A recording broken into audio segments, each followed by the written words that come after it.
who explains adolescence as the formative change from childhood to adulthood, a time when numerous significant social, economic, biological, and demographic events set the stage for adult life. And this is a very vital period of conjecture. More than half of our adolescents live in Asia, as we all know, because it's a joy to have luminaries who worked in this field as a panelist here. And thank you so much for coming on board.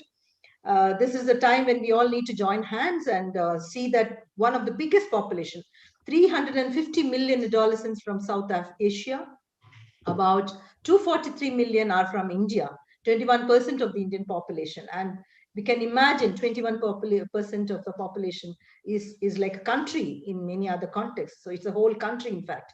India is the largest population. And coronavirus, or the COVID, as we all have been going through, and we still are. And I really request all our panelists and our attendees to also keeping the caution, and taking care even as we are participating in this webinar, to ensure that we are not spreaders, nor are we going to be, victims or be affected by this, or, the pandemic. And this has actually affected the adolescents critically. You can see that, we have been speaking about its impact on migrant workers. We have seen, heart-wrenching images. And we cannot ignore the visuals and the experiences that we have had with young, adults, the teenagers, the adolescents. And, in any way, that's a turbulent period.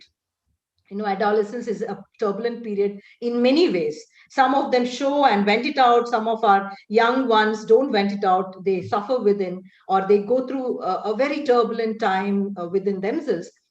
But, pandemic has added to this, serious challenges. Adolescents have been, completely uprooted in many ways. Some of them may still be in the cozy, four walls of the home, whereas they have been, so many of our own dear adolescents who haven't been able to even have a home, where, they've been uprooted along with their families.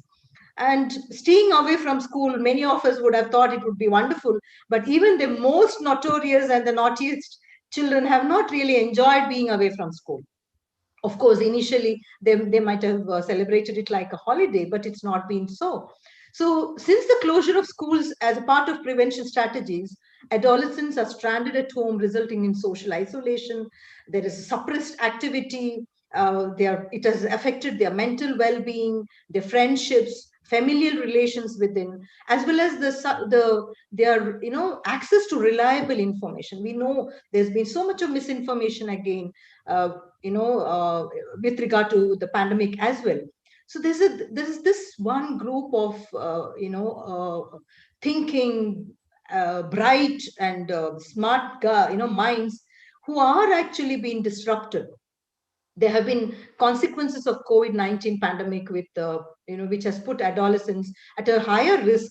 It could be increased school dropouts, increased gender gaps in education, stress and other mental health disorders, even smartphone dependence and addiction, early age of initiating into smoking, alcohol, drugs, several, I'm sure we are going to go deeper into all these issues, including early and forced marriage.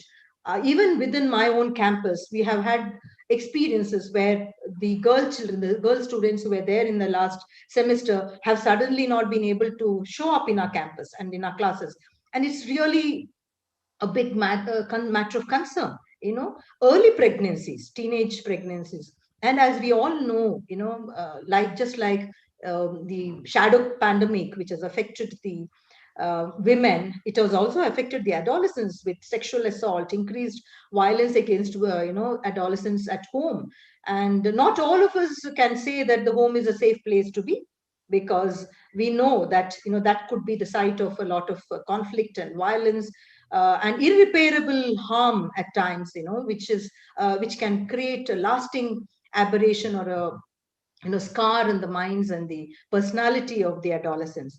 And in spite of all the negatives that we would be thinking of and the challenges that we have, there have been cases, very, very heartening cases of adolescents chipping in, pitching in to, support communities and also support their own peers. It's wonderful.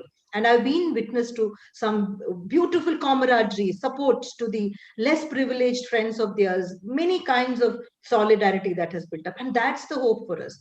And I'm sure, many organizations and represented here by the panelists who have come in have been doing remarkable work, and kudos to them, and may the tribe increase. Let us all, many of us, many students of mine, many colleagues of mine who have not been working on the adolescents are also here. And we need to be strengthening that. And programs like SK, that is the Rashtriya Kishore Swasthya Karikram, and even KHPT, the amount of work that has been put in by the KHPT team is remarkable. And I'm sure these positive efforts among practitioners, researchers, and government organization, now the time is right to pause, reflect, and exchange and share our experiences to bring out a stronger initiative, and maybe even forge new networks among the adolescents and the people who are concerned with adolescents through a more scientific, sustainable, and resilient ways to go forward. I am so happy to invite and welcome the panelists here. It's a joy to have all of you, and this is a wonderful opportunity for all of us to hear from each other, from all the experts here, and obtain a cross-cultural understanding of the programs and research on this topic. We have an esteemed team of panelists, and I'm very eager to be, to learn and to equip myself along with a band of all of the students and colleagues here working on this issue. Looking forward to valuable insights and perspectives, and let us make this journey enriching and joyful as well, so that there's hope for the future endeavors and we make a positive difference. Thank you so much. And I'm here. Let's start. So get set, go. May we all have a wonderful deliberations. So over to you, Malika, and welcome, with warm welcome to all the panelists and our attendees here. Thank you. Over to you, Malika. I hope I'm with time. Thank you so much, Dr. Meera, as always, I think, to begin this deliberation with a spark, and always linking, bringing us back to reality, real picture, and connecting, the dots for us. Thank you so much. So we'll definitely get started on that note. So we'll move ahead now into our panel discussions. And before I introduce our esteemed panel, number one, I would like to, extend a warm welcome to all our audiences.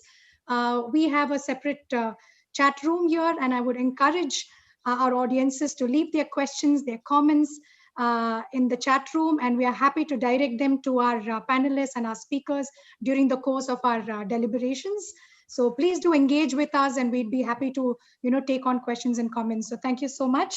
So we'll move ahead into our panel discussions. Our first panel is on the topic exploring the potential of adolescents to drive change, experiences and evidences.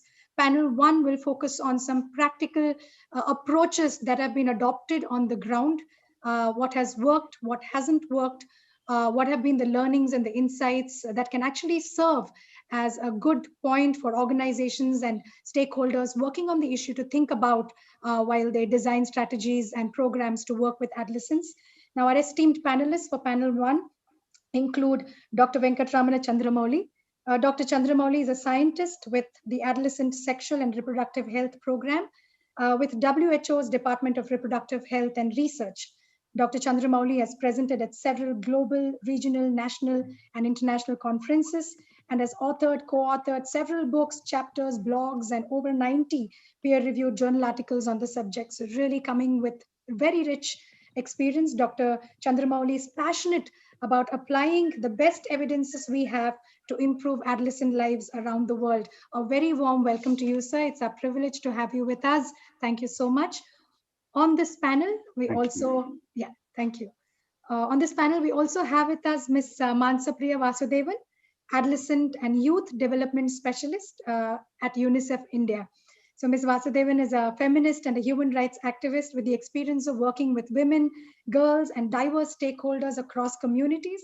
So her efforts really have been towards securing and enabling public and policy environment that protects and advances gender equality and sexual and reproductive health rights. A warm welcome to you, Mansa. Thank you so much for making time to be with us on this panel. On panel 1, we also have with us our own Mr. Satyanarayana Ramnayak, who's the thematic lead for adolescent health theme at KHPT. So Satya drives the thematic vision of empower and healthy adolescents at the organizational level. He has over 18 years of experience of working with marginalized communities in India. He holds a PhD degree in development studies and has published over 25 peer-reviewed publications. So thank you so much, Satya. And we are also eager to hear some of the grassroots experiences that you have of working on the subject. So once again, I request all the speakers to kindly have your videos on while you speak and engage with our audiences. And again, reiterating the opportunity that our audiences have to leave their questions, comments in the chat room. So let's kickstart our panel discussions with our first question directed to Mr. Satya. So Satya, what have been the broad areas of impact of the pandemic on adolescent populations? And I know you've been working very closely with the adolescent, you and your team at Koppal, and you have some really rich insights from the ground.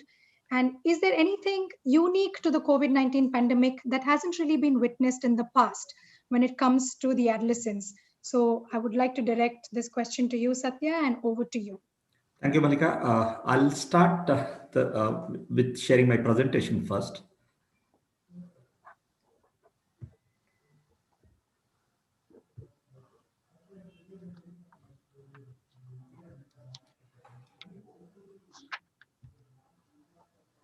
Malika, is it visible? Yes, Satya, please go ahead. Thank you so much, Malika, and good morning, everyone.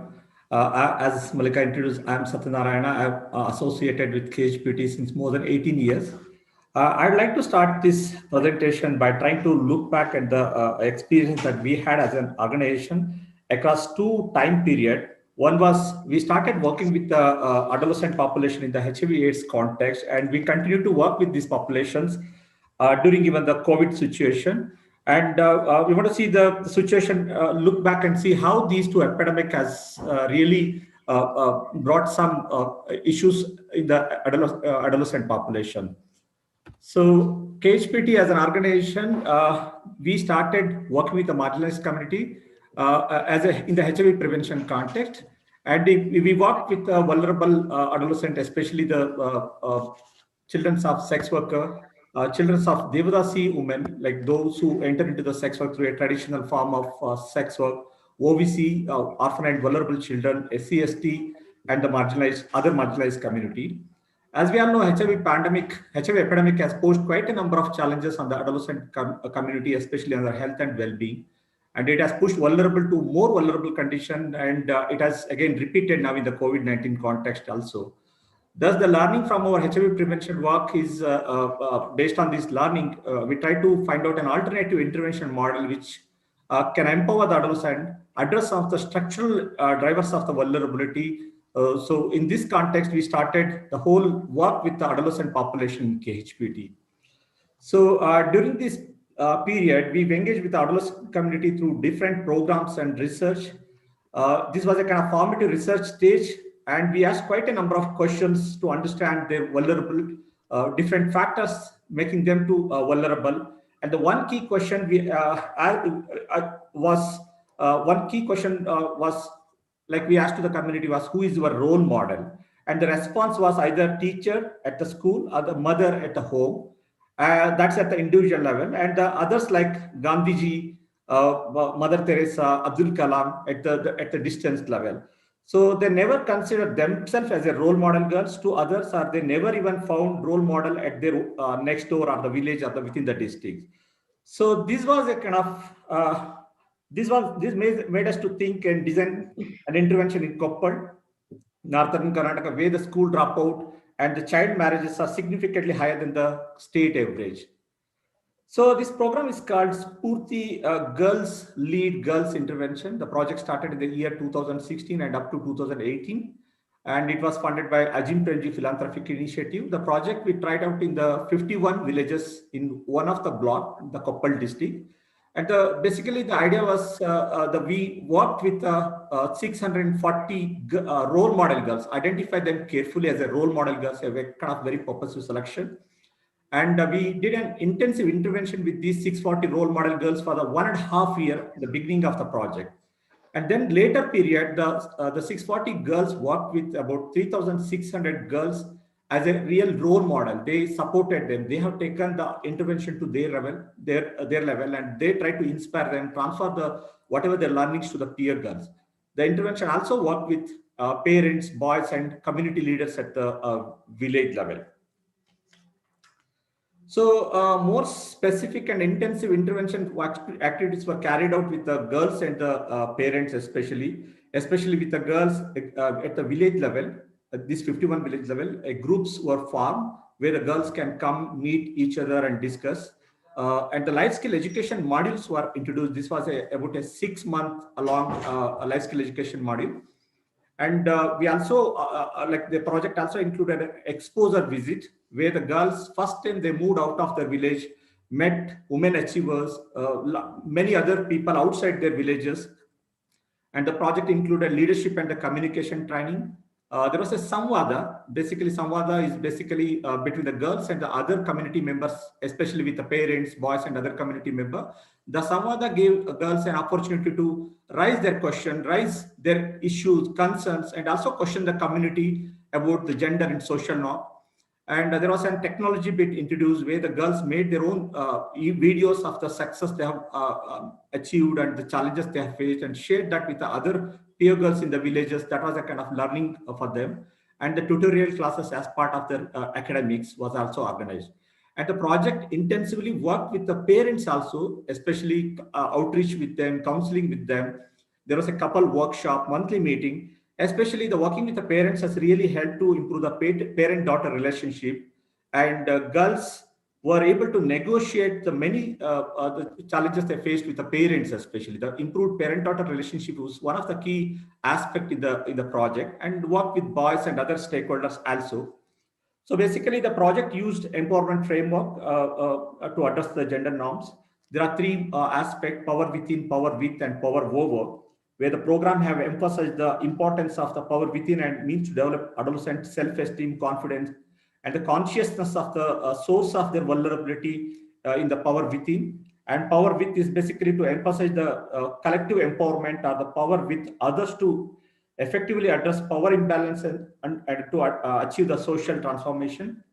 Power over is in addition to the power within and power with, as a complemented by the ability to expert their power over the resources. So this is the model the project used in the empowerment process.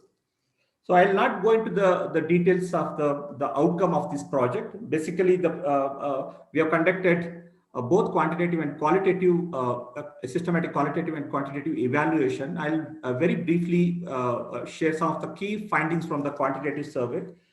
The evaluation has shown that there's a significant decrease in the school dropout by end of 3-year period, and increase in the aspiration of the girls to complete their higher education, and improve parent-daughter relationship, and improved interaction with the parents in terms of the decision making, and improved involvement in the girls' involvement in the decision making, and also high level of empowerment among the girls.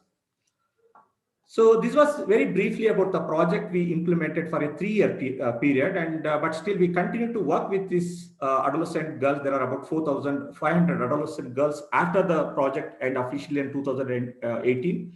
And we also closely engaged them different activities during the COVID-19 pandemic time.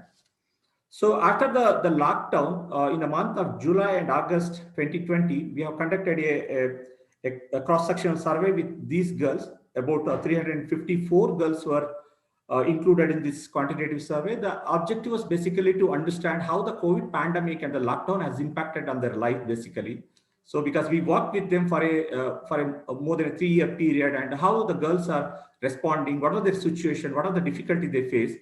So to understand some of these things, we conducted a small survey. And in terms of their socio-demographic information, the mean age of the girls participating in the survey is 15.9 years, and most of them were unmarried at the time of survey. enrolled in the school and belongs to a community with low education and household are mainly from the agricultural background. This is a very brief socio-demographic information of the girls participated in the survey.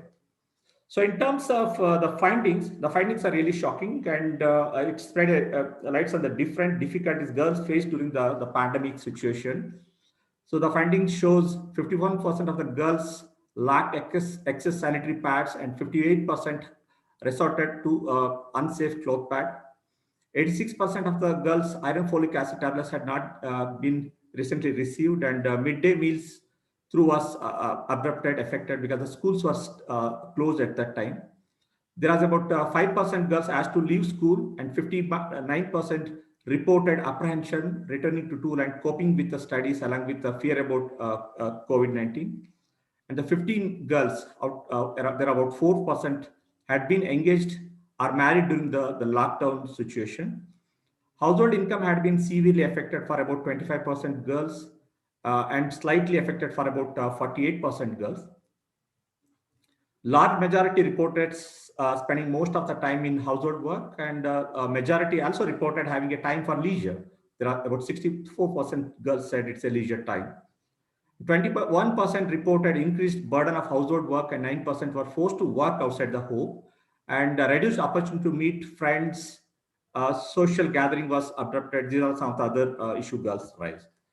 So in terms of mental health during the COVID-19 pandemic, there are about 93% girls expressed stress and anxiety, especially during the lockdown time. It was mainly due to uncertainty about the future, due to disconnected education, financial constraint, and reduced socialization opportunity. After 93% reported stress and anxiety, there are about 67% girls try to seek help from a variety of people. That is an important finding actually. 38% of them sought help from the multiple sources. Though they were like stressed out and had this difficulty, at least they asked someone for the help actually. And over the 60% reported talking to friends about, and a quarter of girls sought help from the Spurti intervention, the frontline staff. In terms of gender-based violence, we asked a very specific question on this. There are about 9% girls reported physical violence. There are 6% girls reported the sexual violence, and there are about 3% girls reported both physical and sexual violence. In terms of coping mechanism, 92% girls discussed with a family member, though they have undergone this issue, they opened up and shared this issue with the family members, and 32% shared with the friends, and there are about 25% girls shared with the Spurti, the team basically. So in terms of source of knowledge on the women rights, violence against women, gender equitable norms, it's a majority from the Spurti staff, the project staff, and school teachers, friend, media, and the parents are also source of information to provide this. And here, another important aspect is majority of girls in this study viewed violence against women as unjustifiable under any circumstances.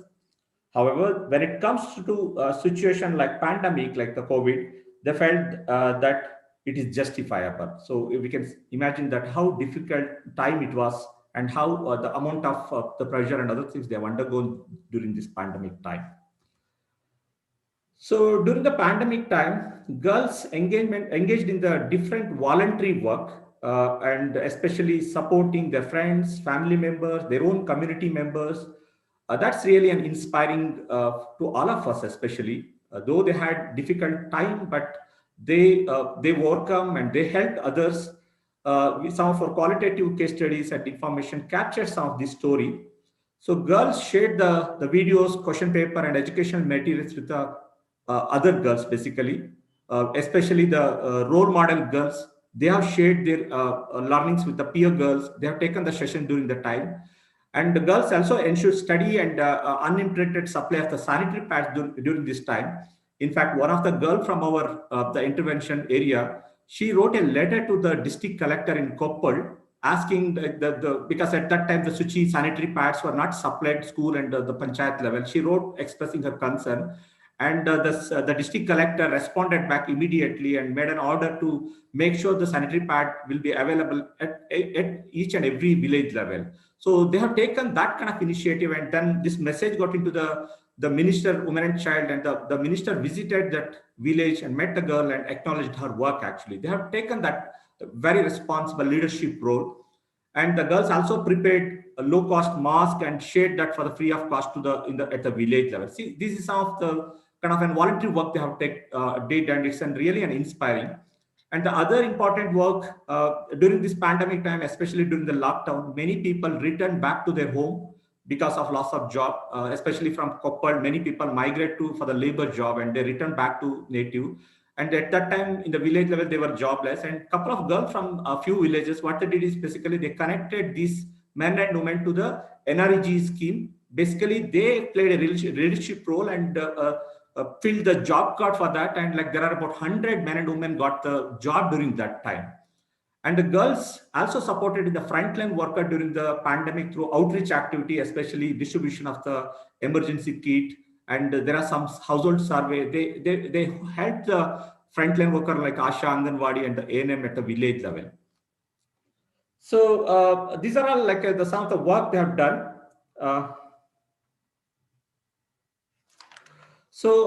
When we designed and implemented this intervention, we never expected COVID-19 to happen, and even we never expected the way and how the adolescent girls responded. Despite of many challenges, the way girls responded is very promising to take this kind of intervention to many other places. So the key takeaway is basically, there is a proverb in locally, Yuddha Kale Shastrabhyasa, means learning how to fight when the fight begins. This should not happen in this case. Whether it is a HIV, COVID, or any other critical condition, to the challenges it has posed, it is important to address the structural factors which affect the adolescents' well-being. That's very important. Like prepare them in advance is very important. Work in advance is very important. Empower the adolescent though, so that they will participate, take decision, leadership role for their life, and also can emerge as a powerful resource group who can help building the community from the experiences like COVID-19. And last but not least, lastly, from the resource allocation and the policy point of view, the national programs for the adolescent needs a special attention to the vulnerable adolescent population. So that's it from my side. And thank you very much for the patience listening. Thank you, Malika. Thank you. Thank you very much, Satya, for that sharing. And I know that there was so much to speak and you were able to cram on all of that in the limited time that you have. So it's really clear that, you know, from a risk and a vulnerability standpoint, the adolescents did face the negative impact of the pandemic, but it is also very heartening to see that how some of those that were engaged in a process of engagement and empowerment were able to deal with the pandemic better than those that were not exposed to such an intervention. And they were able to not just, you know, deal with the challenges at their own individual level, but also offer the support to the communities that they were a part of. So that really tells us a lot. So thank you so much, Satya, for that sharing. And I would now like to direct the question to Dr. Chandramouli. I know, sir, has little time, so I'm going to direct the next question to you, sir. So our question to you is, what do you think are the key research gaps, you know, in the context of what we are discussing right now? And how do you think we need to sort of, you know, shift the focus in terms of positioning this population better, you know, in terms of both research and programmatic responses? So that's our question to you, Dr. Mouli, and over to you, sir. Thank you very much, Malika, and greetings from the World Health Organization. It's a pleasure to be with you. So to respond to your question on what are the research issues, of course, there's a whole range of research questions, but I'm only going to focus on three. And how do you position adolescents? I'm going to try to address this as well by posing and responding to three questions. My first question is, what is the sexual and reproductive health situation of adolescents today? And has it changed in any way as a result of the COVID-19 crisis? Satyanarayana talked about a number of issues, including child marriage and gender-based violence, but he didn't talk about early pregnancies or abortions. So those are the kinds of issues I'm going to focus on in my presentation. The Guttmacher Institute published a report last year, and I'm happy to share a copy of that report with you, as well as the presentation that accompanies that. The title of the report is really From Bad to Worse. The COVID-19 pandemic risks further undermining adolescent sexual and reproductive health and rights. And in this slide, what you see is that nearly 6 out of 10 adolescents aged 15 to 19 who want to avoid a pregnancy are unable to obtain contraception. This is just one issue. I'm not talking now about access to sexually transmitted infections, diagnosis and management, HIV testing and counseling, counseling for gender-based violence, care for gender-based violence. I'm just talking about one issue. And this is access to contraception. And you see the sad state globally.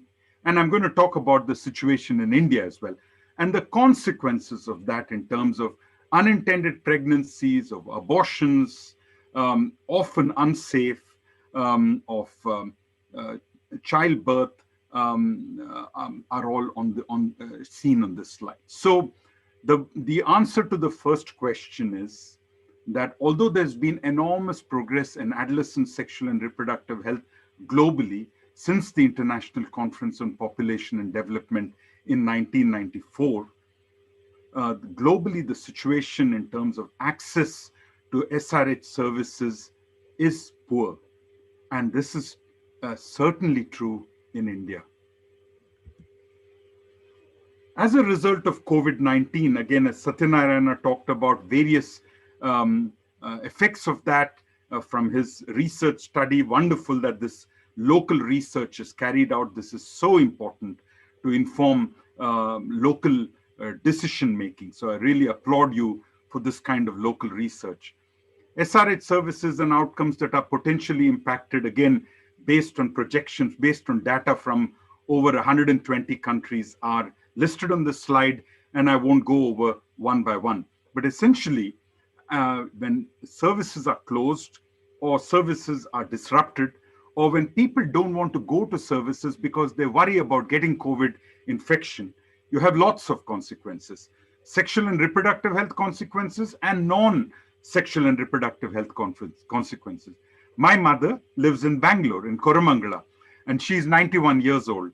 And with my siblings, we have developed a strategy to say, if she gets ill with a COVID illness or a non-COVID illness, what will we do? We wouldn't have had this discussion otherwise. So many people all over the world are deciding not to go for health services, even non-COVID related and non-sexual and reproductive health services. Let me move to this issue of effects of COVID. This is taken from a course that we ran last year. Based on studies by Gage, by Pop Council, by Guttmacher Institute, by WHO, we know that there are lots of effects of COVID-19, and I'm not going to go over them because Satyanarayana did.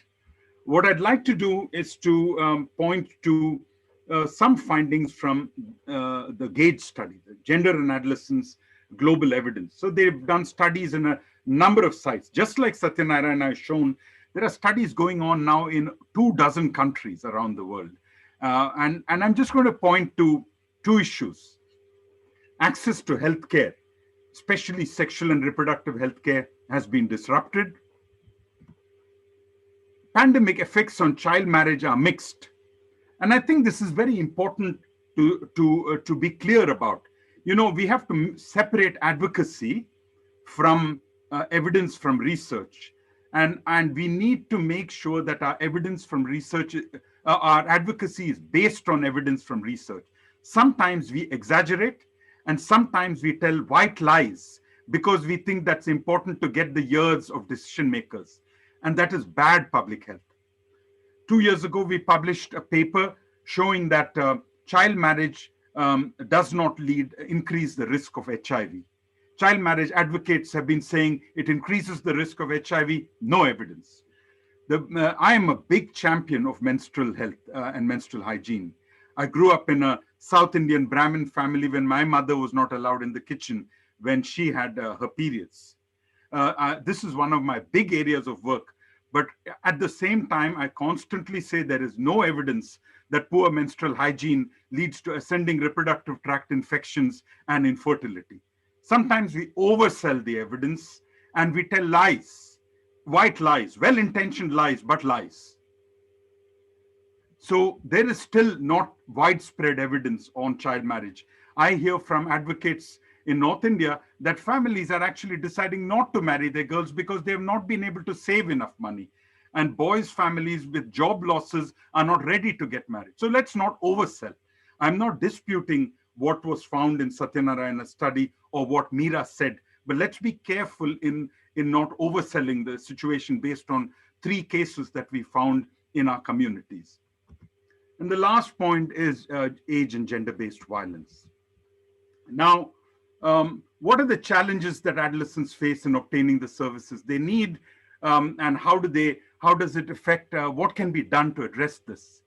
I've been talking about globally, but last year I participated in a meeting that Priya Nanda organized with Rajiv Acharya, KG Santya and others to share the Udaya second wave findings, a big study being carried out by Population Council in Uttar Pradesh and Bihar. And the findings are shocking. And the findings are shocking in Uttar Pradesh and Bihar, but also generally for India. Look at this from NFHS data. When you compare this data with Bangladesh, with Indonesia, with even Nepal now, we have so much to do in terms of improving access to contraception. In many parts of India, the only contraceptive that a woman has is tubectomy. She gets married very early, she has a number of children, and after the 3rd or 4th or 5th child, particularly if she's lucky and one of them is a boy, then she's allowed to have a tubectomy. No other methods are used. I don't know what the situation is in Karnataka, but I dare say that in the rural areas, in poor communities, access to contraception is also very, very poor. Satyanarayana put up a couple of his presentations, and one of the words that I saw in one of the papers was the word purity. Now, I know the word purity is an important word, it's a positive connotation, but for me, it has terrible connotations. I'll tell you why. Because all over the world, when they talk about girls, they say, oh, she's pure like a flower, like a rose, like a lotus, untouched. That means asexual till she's married. She's not even supposed to have sexual thoughts and feelings. Fully sexual on her marriage night, and still in many places has to show blood on the bedsheet to prove that she's a virgin. And fertile in 1 year, preferably with a male child, otherwise she's in trouble. So, when we talk about purity, those are the connotations in terms of adolescent sexuality. So why is contraception rate so low in India? We are talking about COVID-19 and its disruptions, but let's acknowledge that the baseline situation in India is terrible. It has improved, but for contraception, it's still terrible. The demand for contraception. When a girl who's married has to show, and the mother-in-law is constantly saying, I'm going to die, my heart is not working, I want to hear the pitter-patter of feet. There's no choice for her about using contraception. So there's no desire to avoid delay or space. Secondly, there's no desire to use contraception because of all the fears of contraception. Thirdly, there's no agency to use contraception. It's not she who decides who uses contraception. Only when we address these issues and empowerment on a grand scale, with projects, yes, but on a grand scale, like South Korea has done, like Bangladesh has done with secondary school enrollment, that's when we can discuss these issues of improving access and making services high quality. We have to move from the project mode to the program mode and do it in scale in a sustainable manner. Okay, I'm just going to conclude by showing, are there some efforts to improve access of adolescents to SRH services in the face of COVID-19?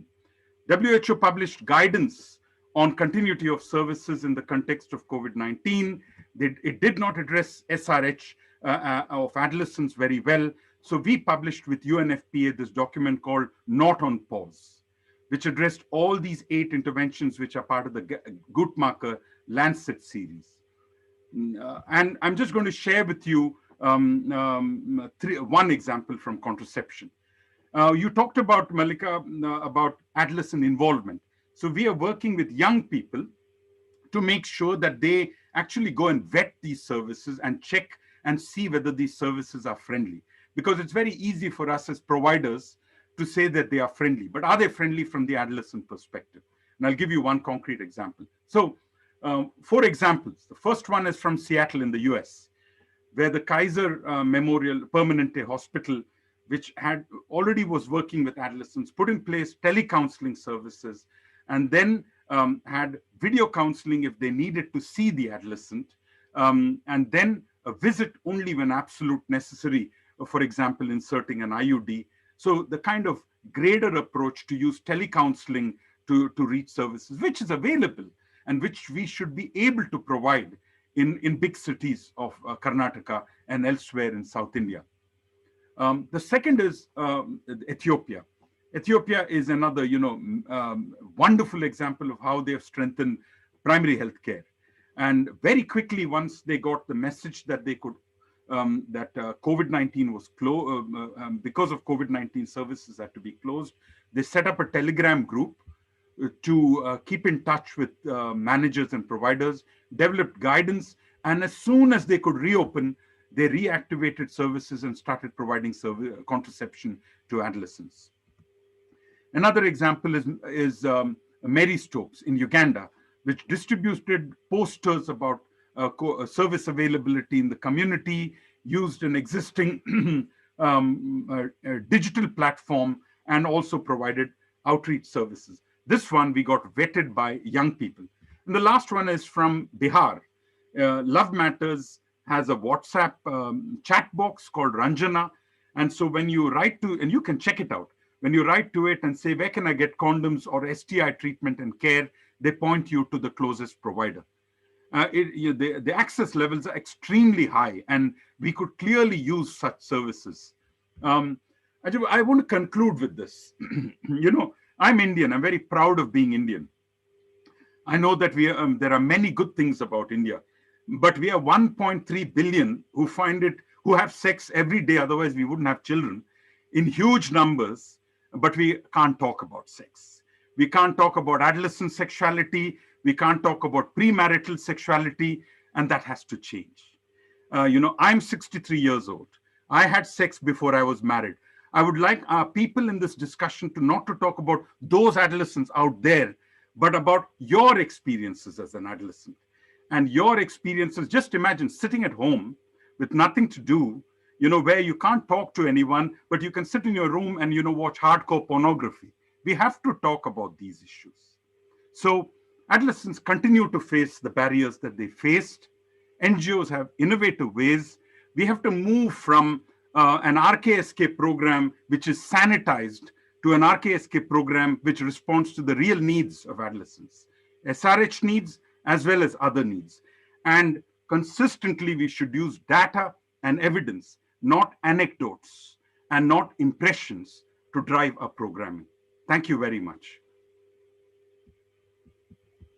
Thank you so much, sir. I think that was really incredible to hear your viewpoints and the experiences that are so rich and global in nature, really helping us to shape our thinking. It's wonderful to see you talking about the importance of scale again, right? I mean, looking at a population level impact and looking at collaborations on the ground that can bring organizations together and shape some of these, the perspectives at the field level, as well as, demystify some of the constructs that are currently sort of accepted as normal and fine, at the grassroots. So thank you so much for your time, sir. Once again, I know you have to leave shortly, but we would really have love to have you continue with us for as long as you can. So thank you so much once again, Dr. Chandramouli. And of course, I think I would also want to extend my thanks for those incredible resources that you've shared. We'll make some of that available to the audiences in the chat room, and we'll definitely take some of these conversations post the webinar forward with you. Thank you. Thank you. I want to stay and listen to Manasa speak. Yes. She's one of my big heroes. Great, wonderful. So that brings me to our next panelist, Ms. Mansa Priya Vasudevan. So Mansa, my question to you would be, I think it's a good connect from what Satyanarayana and Dr. Chandramouli spoke about their experiences. So in your own experience in UNICEF, and of course your prior experience of working in this sector, how did you respond to mitigate the effects of the pandemic, and what would be some of the key successes and challenges that you would like to highlight for the audiences? So over to you, Manasa. I'm glad I'm actually speaking at the very end. Usually this is the easiest job to do. Dr. Chandramouli and Satyanarayana have done most of my job for me, and of course mentioned. The proud sexuality champion that Dr. Chandramouli is really heartening to go after that, because he set the tone for a really, really important conversation where we're not tiptoeing around what needs to be said. And I do think that, one of the biggest things that have struck UNICEF, and since I'm working with UNICEF now, I will bring to the table the UNICEF perspective as well. What has been very resounding for us is the absolute absence of adolescents in this conversation around adolescent programming and policy. So one of the top, the first steps that we forward when the pandemic hit is to take a step back and say, okay, this is a time to listen to young people, to really understand where they're, finding challenges, where they're highlighting areas of concern and priorities, so that we start responding to that and allow that to direct and dictate our programming. UNICEF, within UNICEF, we have this very powerful social messaging application called UReport, which uses rapid flow technology. It is WhatsApp integrated as well as Facebook integrated, and therefore to that extent, low technology, but still tech-based, and that would be the kind of challenge that we work with. But in the context of the pandemic, where it was becoming increasingly harder to mobilize young people to hear their voices and have focus group discussions with them, we were able to create and administer a questionnaire through the UReport, using the UReport technology, to the 4 lakh UReporters that we have on ground with us. And all of our UReporters are young people in the ages of 15 and 24 predominantly. And we administered that poll just to understand what their topmost priorities and concerns were during the COVID pandemic, when the pandemic had set in. Speakers before me have already mentioned one of the topmost priorities was absolutely psychological distress from just sheer break of routine.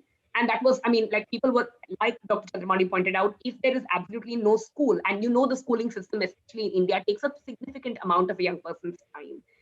Without the schooling system in place, without access to friends and social environments where they're able to, which is also a safe space for adolescents, right? Which is where adolescents actually are able to have open conversations about their curiosities, about their aspirations, about their secret pleasures, with all of those social spaces now distanced from adolescents, inaccessible to adolescents and young people. A lot of psychological distress and depression had set in, and this is something that came to the surface as perhaps the most concerning priority for adolescents. The second thing that came into sort of focus was definitely the delay and disruption that had taken place in learning and skilling and employment journeys. So a lot of young people were saying, we were supposed to have, exams have been indefinitely postponed. Exams being indefinitely postponed means that my plans and certain domains of work that I wanted, employment opportunities that I wanted to be able to tap into, have now sort of moved away from my access. And this was something that was terrifying adolescents and young people, because around them there was only bad news of of people losing jobs, of large-scale unemployment, of reverse migration, of impending of irreversible poverty trajectories, and it was really impacting young people. And that was something that they very that came again as a topmost response. And when this combined with the entire piece around the lack of access to social circles, we decided that we were going to really prioritize focusing on school and the resumption of services. UNICEF, given its long-standing relationship with the Ministry of Health and Family Welfare, with the Ministry of Women and Child Development, especially in the Indian context, we realized that resumption of services was something that we wanted to foreground. We did come up with a host of guidances for various stakeholders, including the police force, including ASHA workers, including state governments, to retain the focus on adolescent health and adolescent learning. We conducted hosts of webinars, training and building the capacity of police workforce as well as ASHA health workers to ensure that during door delivery of services, ASHAs are maintaining the priority on adolescent health. During police routes, police are able to recognize adolescents at risk of being trafficked, at risk of facing violence, and are able to rehabilitate these adolescents, but also counsel them. So these were some of the services we were working on. And very importantly, perhaps the most important ecosystem player for us became parents. So a large-scale social behavioral change programming package was developed, and this was administered across the 13 states that UNICEF has presence in, to ensure that parents were exposed to social behavioral change messaging around how it is to have healthy dialogues with their adolescents, be able to cultivate a relationship with their adolescents, because strengthened personal interactions between adolescents and their parents has actually beneficial outcomes that we're also seeing from Udaya study findings. So those were some of the main focus areas when it came to ecosystem strengthening that UNICEF worked on. I think the very important system strengthening work that we were doing is among all of the other work that we were doing is in collaboration with NIMHANS and WHO. We planned a series of online training sessions for the adolescent health counselors to build their capacities to address psychosocial issues faced by adolescents, especially in the time of COVID. UNICEF supported in the coordination and capacity building of adolescent counselors across the states of Madhya Pradesh, Uttarakhand, Karnataka, Meghalaya, Gujarat, Haryana, and Uttar Pradesh. UNICEF and UNDP organized a webisode, Man Darshan, which is conversations around mental well-being on fostering mental health of children and adolescents. And this took place on the 15th of December 2020. And it had prominent panelists, including Dr. Sugita Ghosh from the Ministry of Health and Family Welfare. UNICEF also supported the Ministry of Health and Family Welfare to keep on track their program on the school health program. So we worked with the National Resource Group and then the State Resource Group to develop innovative ways of carrying out the training of trainers, so that the school health program is a program that is being jointly rolled out by the Ministry of Education as well as the Ministry of Health and Family Welfare. We ensured to keep that on track, and we were part of the capacity building process for the training of trainers. That program now continues to be rolling out according to timeline. Albeit in that program as well, I would still call out that there is a lot of work that needs to be done on strengthening trainers, perspectives around adolescent sexuality, and perhaps as a secondary focus area or a secondary refresher training, we might try to bring back the focus on agency and sexual and reproductive health as part of the school health program that is rolling out now at the national level. We've also supported the Ministry of Health and Family Welfare in developing innovative dissemination packages for social behavioral change around adolescent health and programming, and work with people living with HIV specifically. So another thing that came, another thing that was really important to us was to ensure that the heterogeneity of adolescence was being addressed. A lot of the time, adolescents are seen as a monolithic identity, like the Ladli or the Meena that we have Meena programs that we are rolling out now. And not to say that these programs are not addressing essential domains of adolescent health, but they tend to also look at adolescents as a monolithic identity, when in fact adolescents are the most intersectional constituency that you could possibly come across. At the way our ministries are set up, there might be a different ministry responsible for the sexual and reproductive health of the adolescent, a different ministry responsible for the mental health of the adolescent, a different ministry responsible for the continued learning and skilling and employment of the adolescent. Actually, these are three separate ministries, but at the end of the day, that one adolescent leads an intersectional life where all of these things come together for them in their lived experiences. So it is an approach that we're trying to really break the silos. We are encouraging the coming together of more ministries. Right now, we are trying to make the Women and Child Development Ministry work more closely with Ministry of Youth Affairs and Sports, as well as the Ministry of Skill Development and Employment, to really address some of the key challenges that adolescents have themselves prioritized, as an impact of the COVID-19 context. That said, these are the kind of top line, broad strategies that we have, put in place as responses to adolescents and young people during the COVID enduring context. But there are top line challenges that remain that I do not want to, leave this forum without sharing. Perhaps the most important thing, one successful thing that we were able to do is ensure that there is continued access to learning material. So UNICEF has been instrumental in setting up career guidance platforms across 11 states in the country.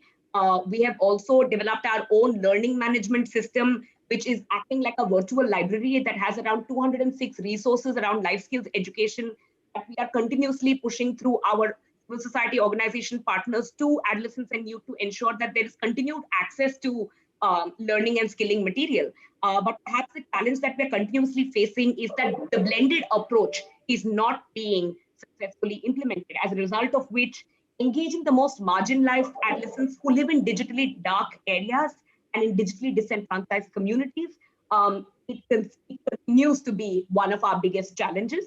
At-scale programming has got to crack engaging the most marginalized adolescent, especially adolescents from communities such as persons with disabilities, adolescents from sexual orientation and gender identity marginalized communities. We need to be doing a better job at scale programming and engaging these specific communities. And to really explore the one-size-fits-all approach, we also need to take into consideration the gendered access to technology. So in communities where adolescents have access to technology, we have found, and I have found, that many of the sessions that I'm running, a lot of the female participants are present during the session, but are also multitasking, are helping their mothers out in the kitchen, are helping with household chores, are in markets. In rural Bihar, the young people that I work with are in market areas listening to the session on the phone, but also, bargaining with people at the sabzi mandis. And that is a reality that adolescents and young people are facing. And how are we going to overcome this reality? Because of the blurring of the formal spaces of learning and their private homes. So that is a very important challenge that we have to work to eliminate. And this is in fact coming across even in our Dalberg study that was recently conducted by the education section. This is one of the most important findings, the gendered access to technology, and it's not changing. So again, our at-scale approaches cannot be, cannot ignore this for any much longer. And I think the third challenge that we're really struggling with when it comes to at-scale programming, because even though we have a presence across 17 states, 13 field offices, but programming across 17 states, we're realizing that whilst our programming is gender sensitive, how can our programming become more gender transformative? How can it not just look at the differential, address the differential ways in which adolescent girls, boys, and trans people are leading, are experiencing their lived realities, but how are we overturning some of the power structures that are creating hierarchies in the way in which they're able to access essential services, commodities, and experience socioeconomic empowerment. So that is a continued challenge that at-scale programming is dealing with, and I definitely want to place on the table. And finally, how are we going to do better at cash plus programming? So we've come up with a whole slew of social protection schemes across the country that states have put into place, where we're doing direct cash transfers, ensuring that the money will keep poverty at bay and not ensure that poverty doesn't become the excuse for adolescents and young people discontinuing education and disrupting their learning and skilling and aspirational journeys. But what's ending up happening is that despite strong and robust programming, take for instance in the state of Bihar, if you look at the latest NFHS statistics, you still see that we have not been able to crack agency. That we may be doing cash transfers, but we're not performing very well in advancing adolescents, girls' agencies to be able to negotiate a lot of their critical life decisions are in fact disrupting their aspirational and their socioeconomic empowerment journeys. So these are the more sort of high-level challenges that we're really grappling with, even as an entity that focuses on at-scale programming with adolescents. And I'm sure that panelists on the floor today will be able to contribute to how we can overcome some of these challenges that we're still grappling with, even as we work with governments and think through this together with them and our civil society partners that are doing brilliant work that have really been the pillar of fortitude when it came to the COVID enduring context. But yeah, thank you, and over to you, Malik. Thank you so much, Manasa. That was just a whole lot of best practices and I think initiatives by UNICEF that are addressing real needs and real challenges at the field. And I think I would just want to highlight the point that you started with in terms of creating spaces for the voices of adolescents really in conversations like this. And how do we as practitioners and researchers ensure that we create that platform and space across all levels? And that's really something that we all would want to work towards, and that's already happening at different levels across programs. So thank you so much. I'm going to quickly direct a question here that we have. We have little time to close this panel, but a question to Satya from Dr. Meera. So Dr. Meera wants to know what are some of the best practices that you'd like to highlight in terms of the work that we've done on the ground, and what are the challenges that you've experienced in these best practices? So that's a question to Satya. If you could quickly respond to that. We just have about 5 minutes to really wrap up this panel. Satya, over to you. Thank you, Malika, and thank you, Dr. Meera, for the important question. I think one of the key challenge we faced in the intervention, one of the key aspect worked very well in this intervention is improving the parent-daughter relationship. So basically, we work in a kind of the typical rural context in the northern Karnataka context, where once the girls attain their puberty, generally the conversation, the communication between the parent, especially the father and the daughter communication, was not really happening. The women's, like the girls were seen as a kind of woman, and the father and the daughter communications were restricted. That will lead into a kind of, most of the cases, father don't know that what is the girl's aspiration, and girls don't speak to the fathers. I think that was a kind of a very important aspect. We learned that, and we designed some of the intervention and some of the activity to address some this parent-daughter relationship, especially bringing one side the empowering the adolescent girls, and second other side working closely with the parents, and then that really worked as a kind of an as an important aspect in the whole Spurti program. The improved the parent-daughter relationship has really not just empowerment, like the girls to speak, because end of the day, the parent support is very important actually. Like when the girls realize that whatever I'm doing, my parents are happy, they are supporting, they are encouraging, and they are least bothered about what community thinks, what other things. So that's the kind of aspect worked very well in the Spurti, and quite a number of challenges initially, but the solution are from the girls' side. I think improving the parent-daughter relationship, girls find out what would be the ways and how they can do this instead of the project. I think they come up with different strategies to overcome these challenges, and they succeeded it. Yeah, thank you so much, Satya, for highlighting the need to build that trust and build that communication between parents and daughters, and the impact that it can have in the long run in terms of improving decision-making capacity of the girls and their engagement. So thank you so much. So with that, we're going to close panel 1. I'd like to once again thank Dr. Venkatraman Chandramouli and of course Ms. Mansa and Satya for being there with us and sharing your thoughts, your experiences. We really value your insights. Thank you so much once again.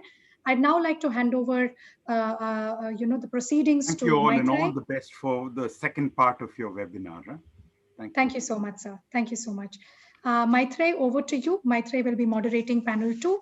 So I hand it over to you, Maitreyi. Thanks, Malika. Thanks again to the first set of speakers who've set up a really fantastic conversation, which I think will lead us very beautifully into the next session, which is on shifting the narrative from deprivation to empowerment in the context of disasters and the pandemic. Particularly, I think I was struck by how the conversation in the first panel moved around a set of questions, particularly about how do we center adolescents in our research and intervention? How do we attend more to their desires, their aspirations, their agencies? And what does this imply for programming? What does it imply for policy making? Dr. Chandramouli very importantly raised this question of the role of evidence. How do we understand the kind of data we produce on adolescents? How much are they a part of producing this data?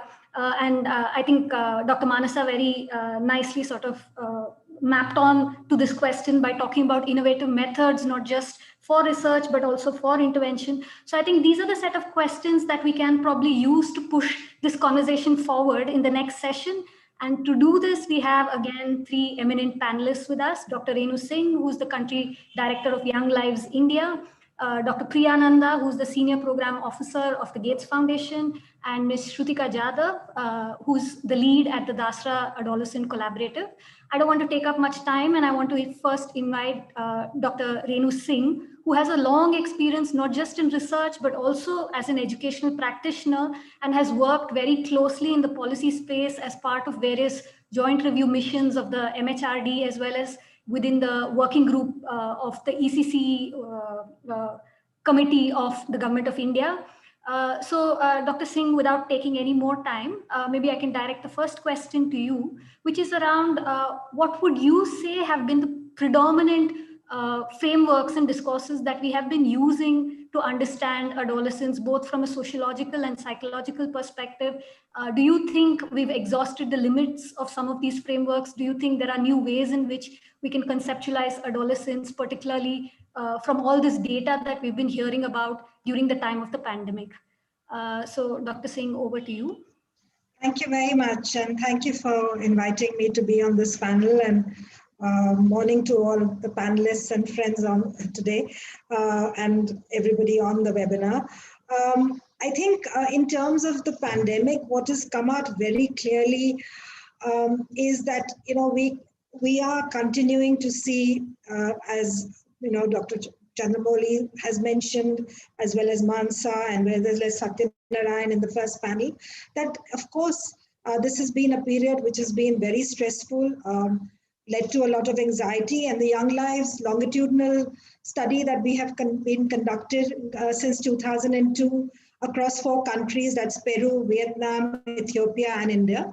In India, our data is collected only from Andhra Pradesh and Telangana, so we are in only 2 southern states. The other 3 countries are more representative nationally because they're smaller countries. What we are finding is that definitely there has been a decline in terms of, you know, subjective well-being of adolescents. Because we've been able to compare the 18 and 19-year-olds in 2020 with the older cohort who were 18 and 19 in 2013, which was not a pandemic year. So, you know, you're able to actually make, and they're from the same communities. So you can actually, through longitudinal panel studies, actually tell what's happening to lives of people, young people in the same communities during the pandemic and pre-pandemic.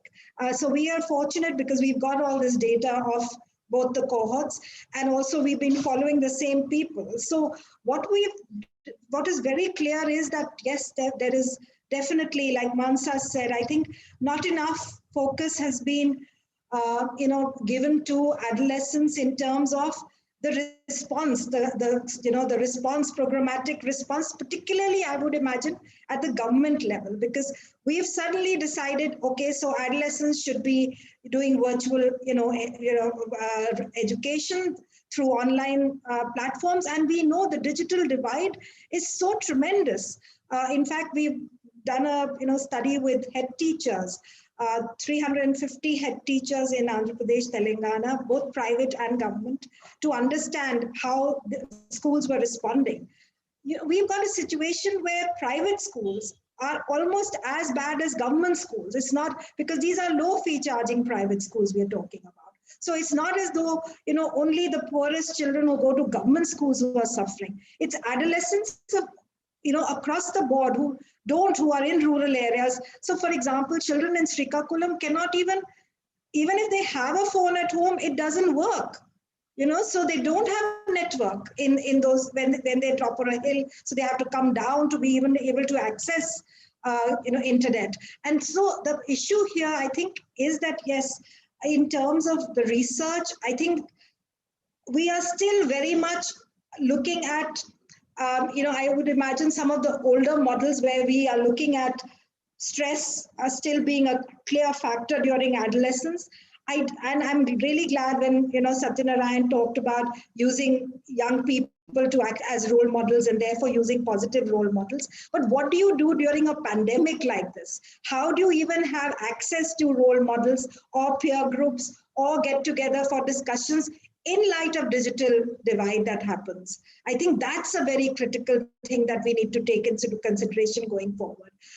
Just to say that in terms of the narratives that we have been, focusing on, of course, I think we do realize that adolescence is a transition phase between childhood and adulthood, and it is a natural time for learning and adjustment.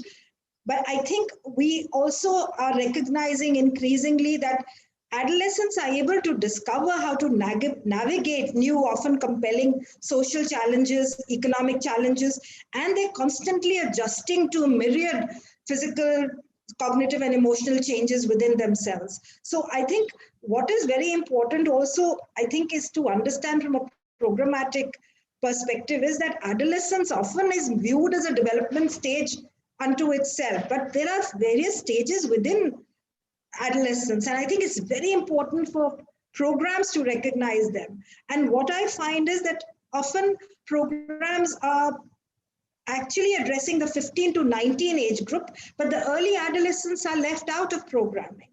And I think that's really important to keep in mind, because that's when the maximum, development is happening, and children, and it's not, and I'm not saying puberty and adolescence are the same thing, because actually we need to be distinguishing between the fact that yes, puberty is one factor within adolescence. There's a whole lot of other aspects that are equally important. This is the time when children are actually developing identity. You look at Kohlberg's theory of moral values and reasoning, spirituality, a whole lot of, and sexuality. So I think it's really important for us, but also looking at all the rest of it, how are they dealing with peers and moving from primary schools to elementary schools, which are much larger, which have many more children, often far away from home, and navigating all these, differences. And I would also like to say that there needs to be more focus on boys. Just as we are I am very much a gender activist, but the focus cannot be only on girls, because from our research that we have conducted, we did 3 telephone interviews with our young people between June of 2020 and December. And these calls very clearly have highlighted that the boys, in fact, in India, the 18-year-old boys were much more likely to be pushed into work and out of schooling than girls from the poorest households. We have a pro-poor sample, so our sample is biased. It does not represent, all households. It is a pro-poor sample. But so I think it's really important for us to be focusing on both boys and girls. And that's something I would really put on the table, specifically if you work with a pro-poor sample. And I would want to also bring to the table that yes, the fact is that this is the time when young people are actually there are great numbers. I like what Mansa said, that we shouldn't homogenize adolescence, and I think that's a really important thing to remember, that when we are programming, that this is definitely a very critical development transition period. Adolescence, particularly early adolescence, is one of the most critical transitional periods in life. But I think we must remember how, when Bronfenbrenner, as early as 1979, very clearly said it's impossible to develop culture-free laws that apply equally to development of young people in all cultures. And actually, development involves interaction of this changing individual within a changing matrix of ecological systems. So I think understanding the ecological system and then understanding the nature of adolescence and how it varies across urban and rural areas, for people who are marginalized. You mentioned, people affected and infected by HIV, also people with disabilities. We are going to have various challenges when we program. And I think that's why a one size fit all will not work. And I think models therefore need to respond to the context in which the adolescents are situated, and understand that, adolescence is actually uniquely experienced with individuals, even if they're of similar chronological age, which is why mixed methods research is really important. Surveys sometimes do not capture the nuances of actually the life histories and the voices of young people. And therefore, mixed methods, which Satyanarayan also mentioned, is really important.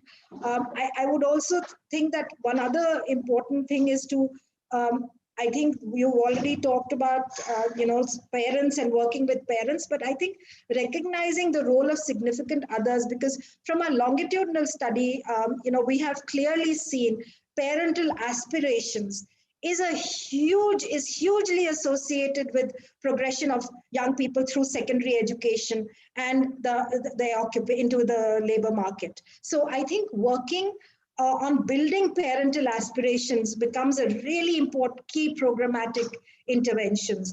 And last but not the least, I think I'm going to agree with the earlier panelists who talked about the importance of life skills. In fact, we're working with UNICEF to do a construct validation of a life skills measurement tool, because those tools don't really exist at the moment.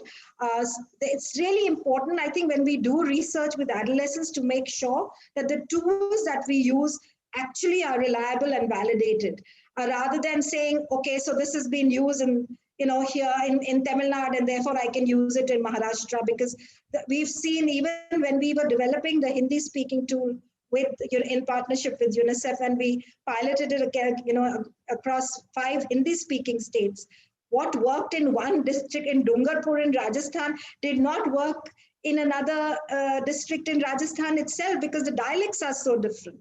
So how do we make sure that the tools that we use for our research are actually validated and reliable, I think is very, very key to doing a good research.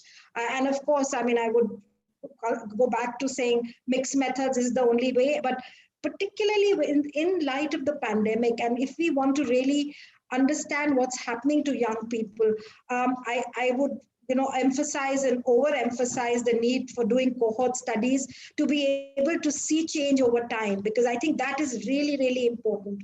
So I think if we are looking at programmatic assessment and trying to understand, are we doing the needful, I would focus on things like the adolescents' utilization of the services that you're offering, with a focus on the most marginalized groups within that.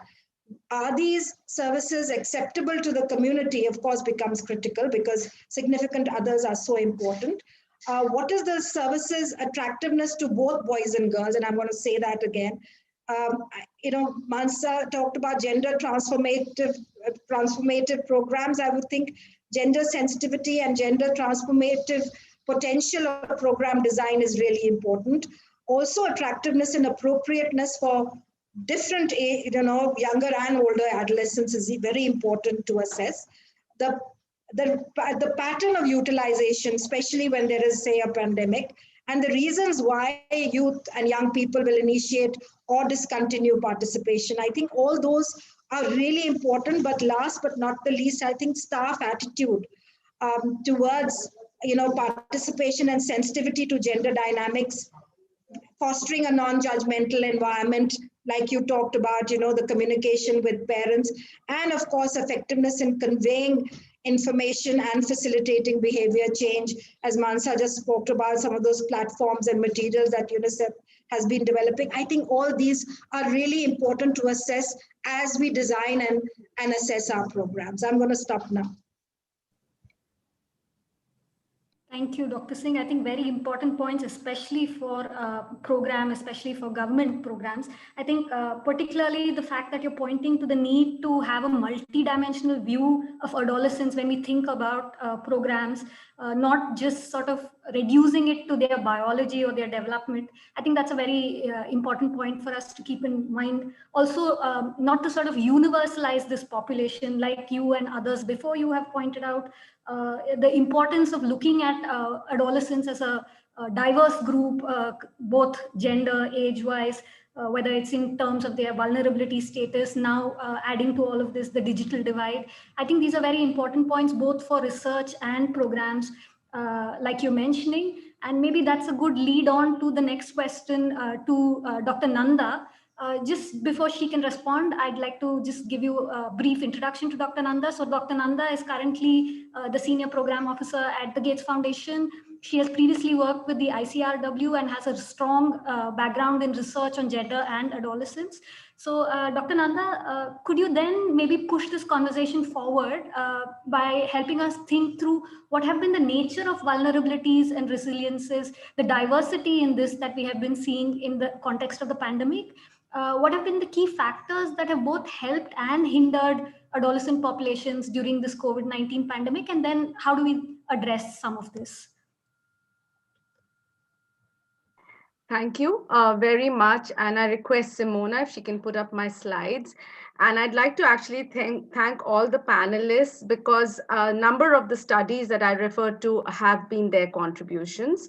At the end of the deck, I actually write the source of my contributions. Can you hear me? Yes, Dr. Nanda, please go ahead. There is a deck that I request Simona to put up. Simona, are you being able to hear me? And can you put it up?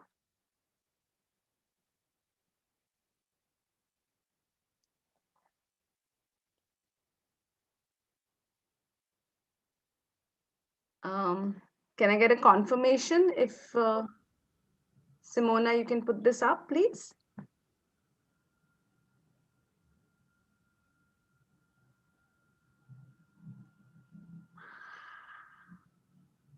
Hi.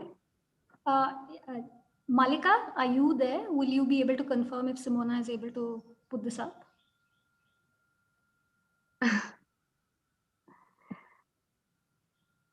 Okay, let me just get started while Simona is probably still looking for the deck. I wanted to start with basically saying that adolescent vulnerabilities, like all our colleagues on the panel have said, are both intersectional and they mutually reinforce each other. So there's a vicious circle that, you know, if you have one vulnerability, it may be compounded and exaggerated by others. That's been well established. And in the course of the pandemic, that's what's really come up, is they cannot be delinked with the adversities faced by families in which, you know, adolescents are. The effect of loss of livelihood, economic deprivation has intensified for young people. What we already knew was a vulnerability for them, and what we see the effects as are as, you know, dropping out of school and becoming part of the care economy or having to seek informal jobs. Now, the problem is that adolescents remain invisible to policymakers, and their distress was not the most critical or urgent matter to address at the time of the pandemic. So I think the awareness of what was happening to adolescents really came out much later and much more because of the advocacy a few organizations were doing around this. We know that schools went digital, but those who faced digital deficits got further isolated and faced deep anxieties, including unfortunate cases of suicide that have been reported. We also know that adolescent girls have faced heightened vulnerabilities that have included violence, sexual abuse, threat of early and forced marriages. Quarantine and economic insecurity have compounded these pre-existing vulnerabilities. So none of these vulnerabilities are new, but they just got compounded for young girls from poor urban and rural households. What is also invisible is persons with disabilities. Where have they counted? What are the difficulties they have faced in online education and online access to report? I think there's very little count or visibility of that. Also, those who have diverse sexual orientations and have either come out or not in their families too have lost their peer support and access to services from safe spaces. Again, this is largely invisible because of the covert lives they're forced to live. So overall, we see a lack of access to safe spaces, services, support systems, including digital deficits, all of these that work to create further isolation and a sense of dystopia. So, I mean, this is really like what I'd like to frame as the overarching set of issues. I see my presentations are still not up, and I don't know why. So I'm still going to keep going. Dr. Priya, really sorry, we're just having a technical glitch here. So we're just having it up in like 5 seconds. Just Okay, give us a minute. no problem. So I'm now going to actually talk about what is happening in the space of education, employment, and child labor. We know that there are 32 crore learners that have been affected in India, of which 15.8 crores were women and 16 were men. And while well-off urban schools have transitioned into online classrooms, these facilities were not available universally and did not have similar and smooth transitions. Uninterrupted internet, access to phones or computers have remained a persistent concern. Specifically, as per the NSSO data, only 1 in 10 households had access to computer facilities, and 1 in 4 homes had access to internet. So what we see is that these challenges of having to be online in education and not actually having support has really exacerbated mental health of young people. A great number of girls, so I'm quoting from studies of C3, 39% of girls were required to contribute to housework. While they were studying, more boys had the ability to devote time to their studying than girls. Only 22% of the survey girls in this study of 4 states knew how to use online learning platforms, and only 12% had access to their own mobiles to attend online classes. 51% of adolescent girls surveyed by C3 in their studies lacked access to essential textbooks. And another study that is actually Renu's study, closure of educational institutions interrupted the education for many, and e-learning was an option only for a few. 66% of 18-year-old cohorts that were in education when the outbreak occurred had to interrupt their studies. In the Dasra study that later maybe my colleague on the panel will talk about, most organizations had to suspend or divert their programs. Only 5% continued to implement bulk of their programs for young. 28% responding organizations of this 111 that they studied were aware of instances in which students reported going hungry because of their midday meal being stopped. No take-home ration was available. School closure has forced many adolescents, especially from remote locations, children of migrant workers, and those families who lost income, to enter the workplace and never to have to return to education again. So, these vulnerabilities, which are seemingly only about education, but you can imagine they have a huge impact on the life course of these young people. And this is something that a deprivation or a deficit that they have to live with and continue with. So it's not a matter of today, what happened in 2020 or 2021. This is a deprivation that changes their life course from here on. Next slide, in case whenever you come on, I talk about mental health. A recent rapid review in the Lancet reports that restriction of movement in quarantine can generate mental health symptoms similar to post-traumatic stress disorder, irritability, and anger. And the causes are multiple that include loss of safe spaces, peers, and heightened economic uncertainty and inability to cope, to continue schooling in many cases. And we can see that adolescents are most susceptible to these negative effects because of their reliance on peer interaction, and peer support is vital to their psychosocial and cognitive development. And this has been mentioned before. So I have some data here, but in interest of time, I'm not going to read everything. But there are studies like Dasra and others that have reported that the fear and anxiety about the future has exacerbated the difficulties imposed on education, imposed on adolescents due to changing examination schedules, employment prospects as a result of the pandemic. Fear, panic, anxiety have been reported by young people. Incidents have been reported to organizations where they sought help.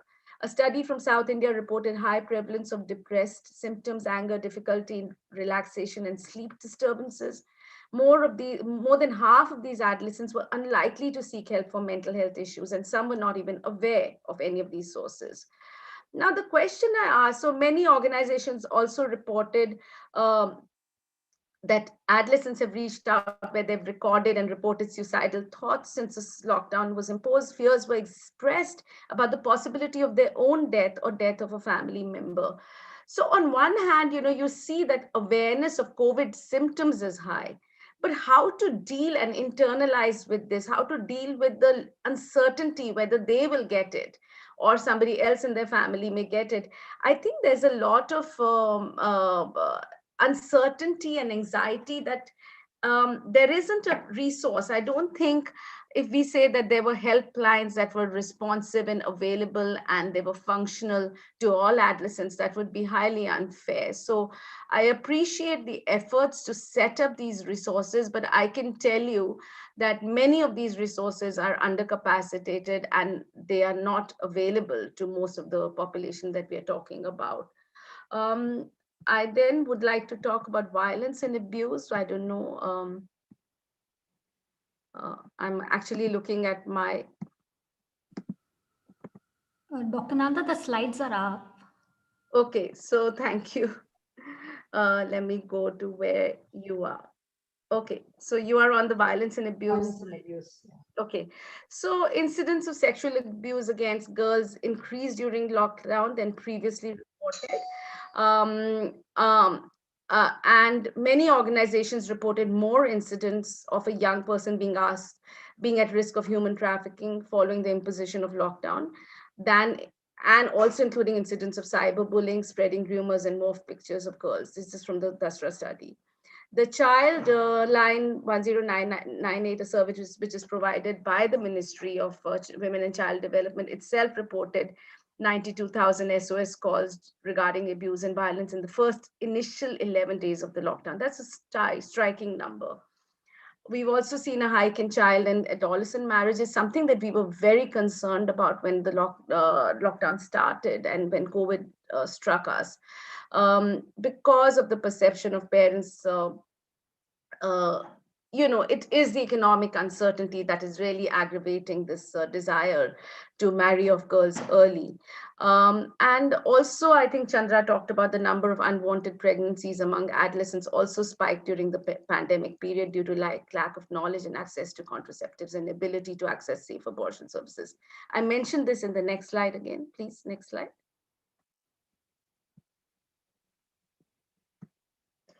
So the SRHR services, Pop Council had done a study like Young Lives, where they had a cohort of established young people that they had been following over the last 4 years.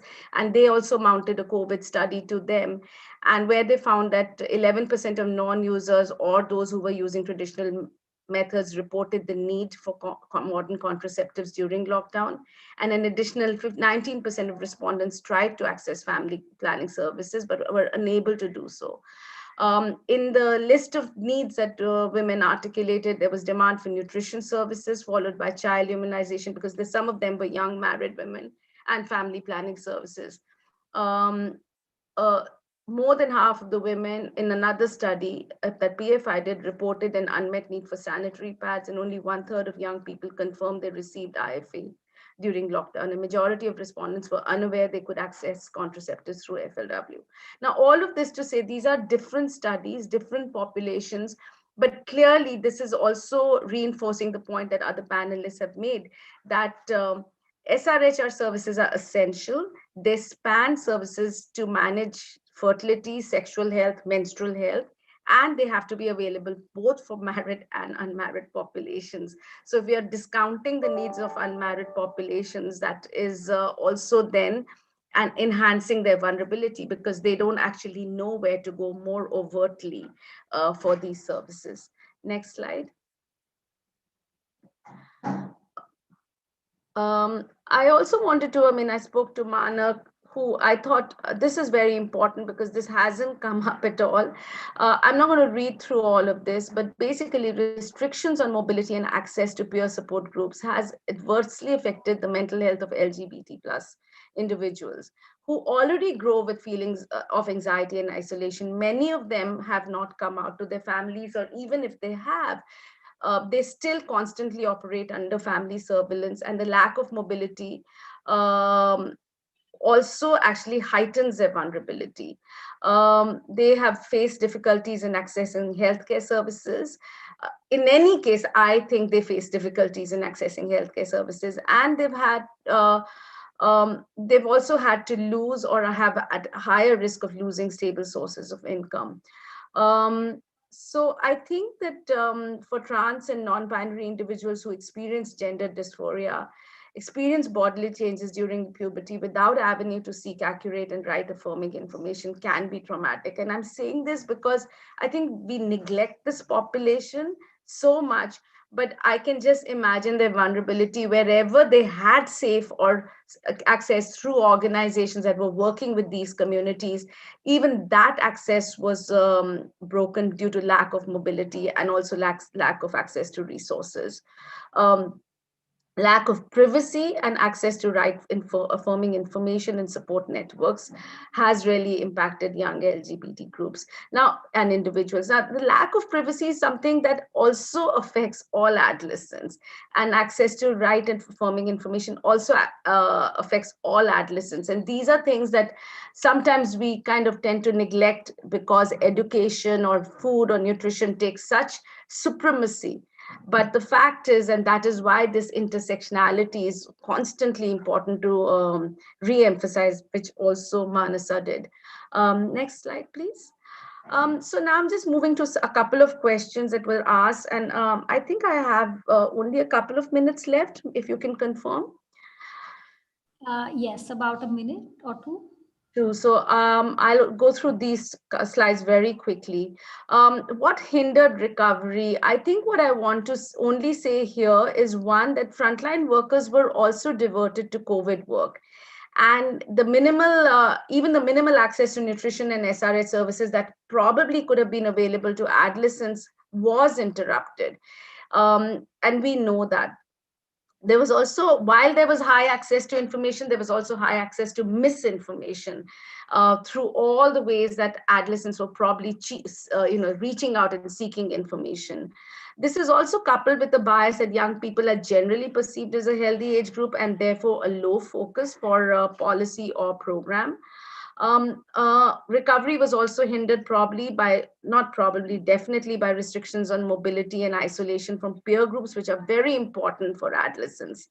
And it's also hindered because many of these cases of emotional and physical violence and abuse actually go undocumented, and there aren't any safe spaces to seek help. So again, it's a vicious, kind of cycle that makes them more invisible. Next slide. I think the response where we see elements of resilience, I think Manasa talked a lot about this, and I won't go too much into detail, but it is the same thing that, organizations were setting up WhatsApp, Google Hangout groups, chatbots, sharing online reading materials. There was some organizations that mounted mental health response programs, training of frontline workers, capacitating them to deal with counseling, addressing issues of cyber counseling. Now, all of this, and actually everything that Mansa said, which I was not aware of, my problem is that the system it's the same frontline worker that we are constantly relying on. And we don't have too many alternative systems, such as peer educators or other support groups. And I think the KHPT example talked about how young girls who had been through the program became part of the response system. And that also, I think, is interesting because we say that's an empowerment approach, but actually we're not valuing the time and that adolescents are having to give over and beyond their own experiences of vulnerability in absorbing the shock of the pandemic. So in a way, what you're doing is you're subsidizing a system that actually needs to be setting up a response for resilience and recovery. So I think it's something to be thinking about, what we call as an empowerment approach. And I'll discuss it in a few seconds. Next slide. I'm going to actually skip over this because, again, a lot of this is what was stated. What is needed to actually contribute? We do need to create more effective support systems. There has to be mandate to community health workers to pay special attention to needs of adolescents, which go beyond essential services, timely and non-judgmental access to health consultation, advisories across multiple communication channels condemning violence against children, parental violence, broadcast a list of existing platforms and helplines that they could reach out to. And also all of the other things that were discussed, in terms of the WhatsApp, Google Hangout, digital tools, bridging the digital divide. All of that is important, but I like to end with the next slide, which really is where I think, yeah. Sorry, just 30 seconds. Would you be able to wrap up? Yeah. I just want to say, only the thing I want to say, this is a slide that I took from the Sanderson, and it's in a completely different context, which talks about recovery to resilience. It's a framework to think about resilience. And on one side of the axis is what you have: immediate needs, building credibility and constituency, and really addressing underlying causes. On the other side of the axis is basically provision of essential services in your programmatic approach, going all the way to empowerment of people. And where I want to really end is, the need to really improve governance and strong underlying structural drivers of why we adolescents experience inequities, and what is the role of state and state systems and support programs and laws. I mean, even today we are discussing whether sexual groping is a violation or not. So I think what is the way in which we have to really improve our systems of governance and public discourse and policy discourse for adolescents is where I really feel we need the most programming, which is going to address the underlying causes as well as have a strong empowerment approach. If you can just stop at the next slide, so you will see the sources I have referred to. And thank you so much. Thank you, Dr. Nanda. I think you've brought the discussion actually very critically to this point about what we can do in terms of programmatic efforts, especially through the state systems and mechanisms that we have. Also reflecting on how our programs itself need to respond to this compounding nature of vulnerability that we're seeing during the course of the pandemic, but which will also have long-lasting effects. I think this is a good segue into the next speaker. We have Shrutika from the Dasra Collective, who's here with us. Shrutika, would you be able to then build on what Dr. Nanda has just left us off with in terms of how do we then reflect on the programmatic gaps that we're seeing in the current pandemic situation in addressing adolescent health? What do you think we need to focus on in terms of policies and programs in order to support this heterogeneous group of adolescents?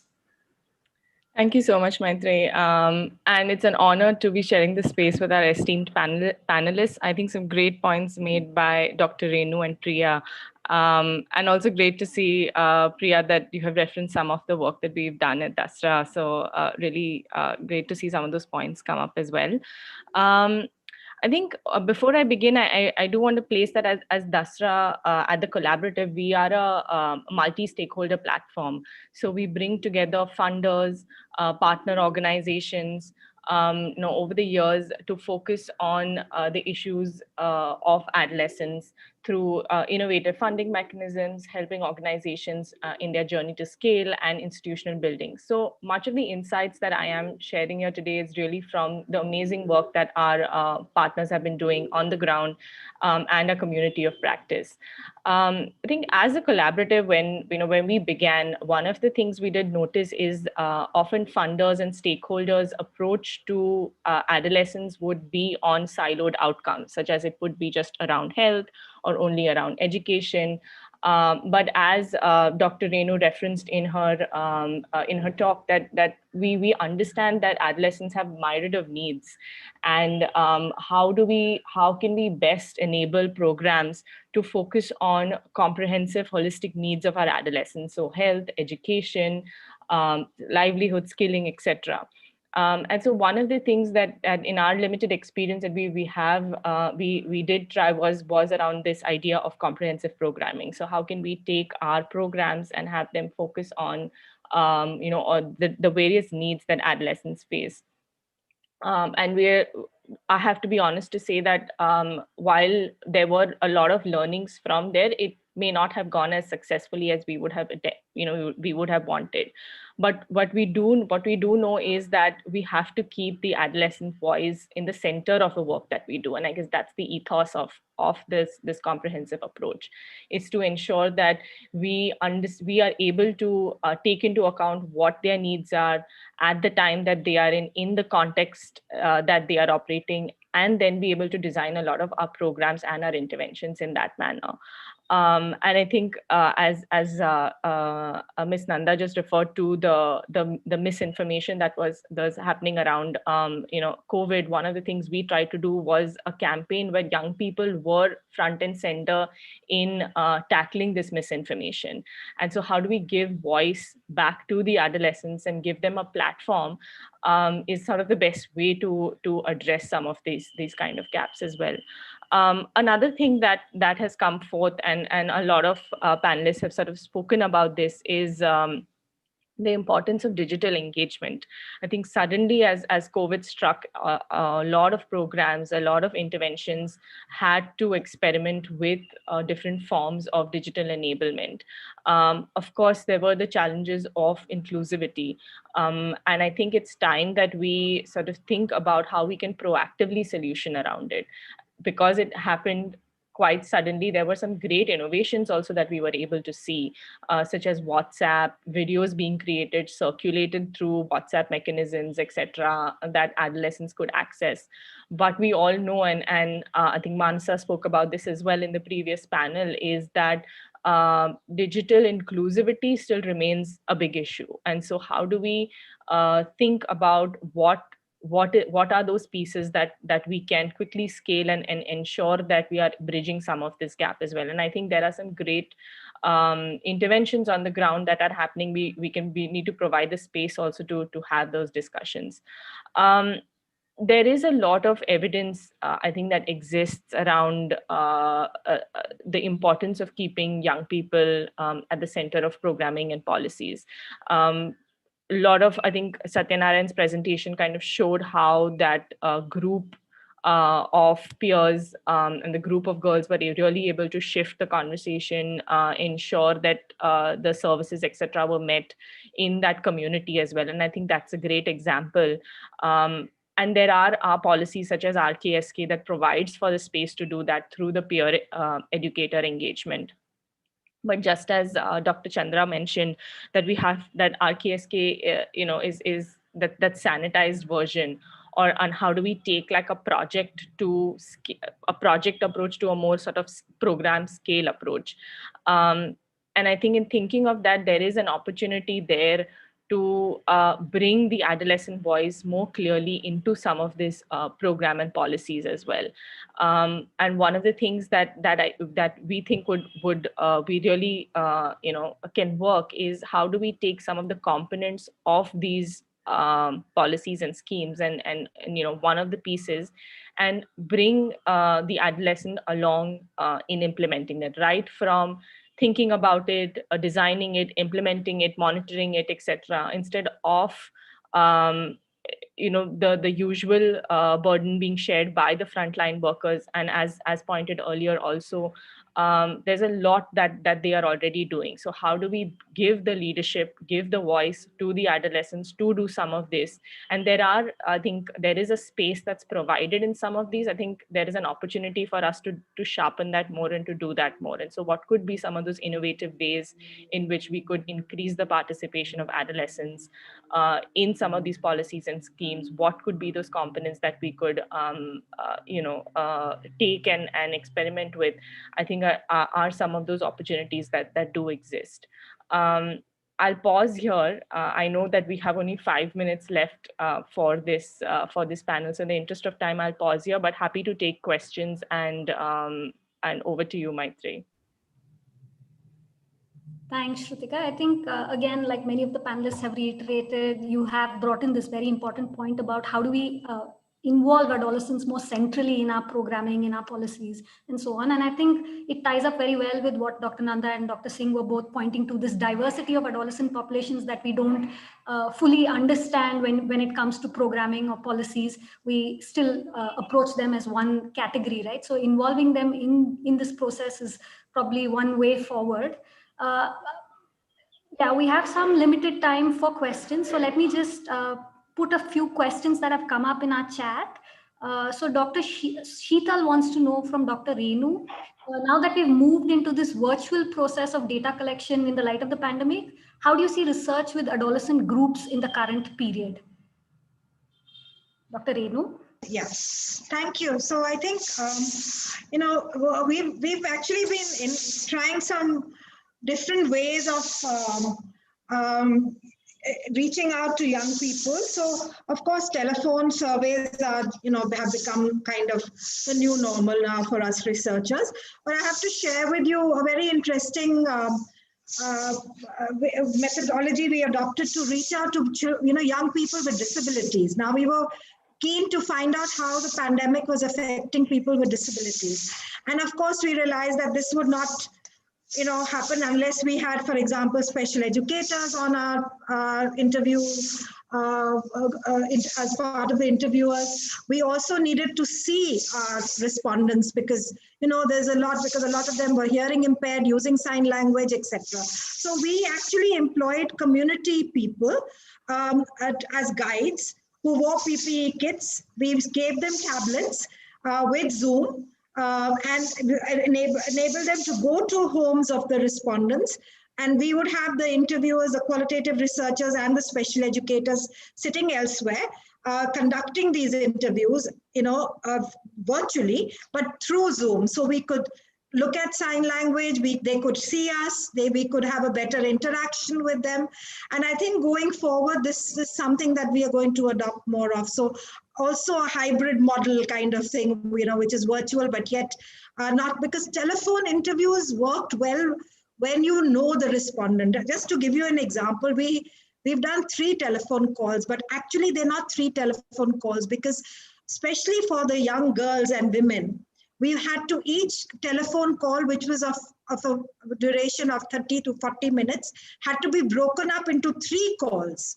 They had babies to attend to, they had food to attend to, in-laws to attend to. So actually we've done almost 9 calls with each of them. We call them 3 telephone calls. And who wants to do 9 calls in a period of 6 months? I would put up my hands and say, forget it, man. So I mean, it's because we have a long-term relationship. The study is 19-year-old. We've seen them grow up from the age of 1. Now they're 19, 18, 19. So there's a relationship we've built up. We've done 6 rounds of survey.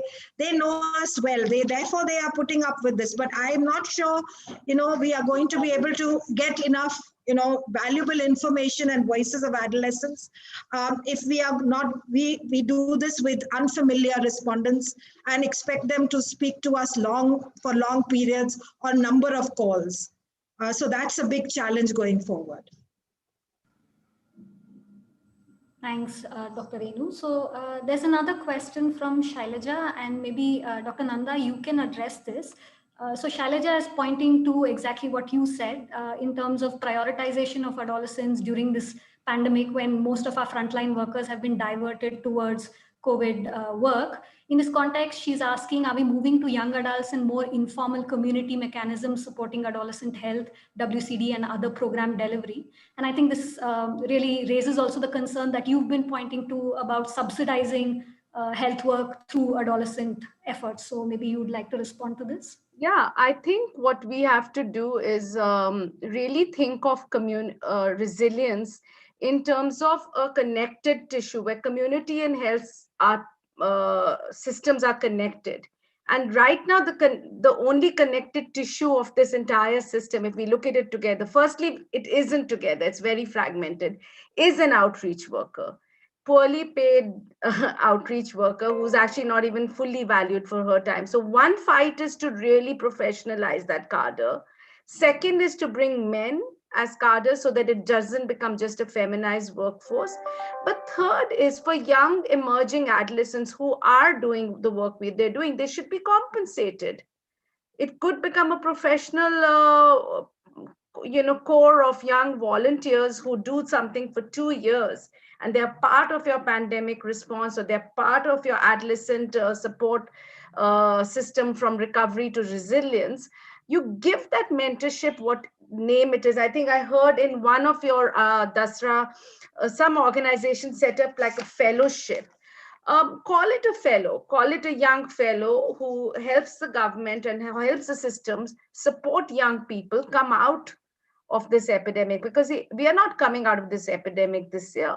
The effect of this is going to last us for many years to come.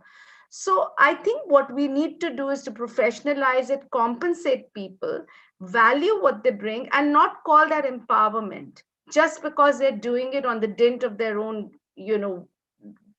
goodness. So that's what I would say. I think the fight is to kind of give it a cadre, give it a name, and give it a status, and then build the capacity, and then do all the things that everybody else said. Because I think young people know how to reach out to other young people better than anybody else, because they've just recently gone through similar kinds of predicaments and tribulations. And I also want to say that the issue of reaching out to young people and getting access to information, and what Renu talked about, like Young Lives is a very unique study, or what Pop Council did is very unique. So what are the ways that we can still create panels for the future which are online? I mean, there are opportunities. What we've learned from COVID is actually that virtual data collection was possible. And we never ever thought. So can we think ahead and build the panels and the cohorts? It could be voluntary, and it could be where people actually write their digital diaries and share information with us that represents not just their voice, but also voice of other young people that they're observing. There are ways, and I think Renu would know the best ways to design something like that. Thank you, Dr. Nanda. So we have time for one last question. This isn't addressed to any panelists in particular, but there is someone who's asking us if there are any leads or learnings on adolescents, particularly urban girls. So anyone with this experience on the panel, would you like to share some of your experience?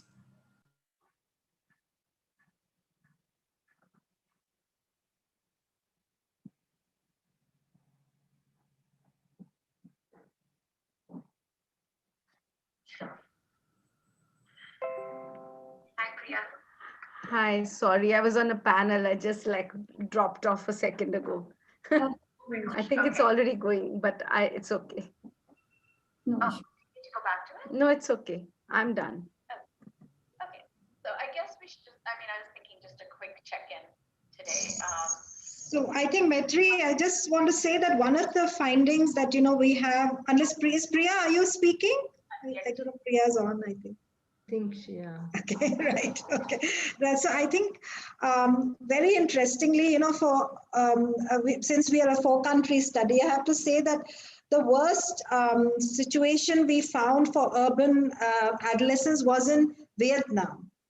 Now that's a very interesting finding, because Peru, Ethiopia, and India, we found, even though, there was a negative impact of the pandemic on urban adolescents, but it was much worse in the rural areas compared to the urban areas.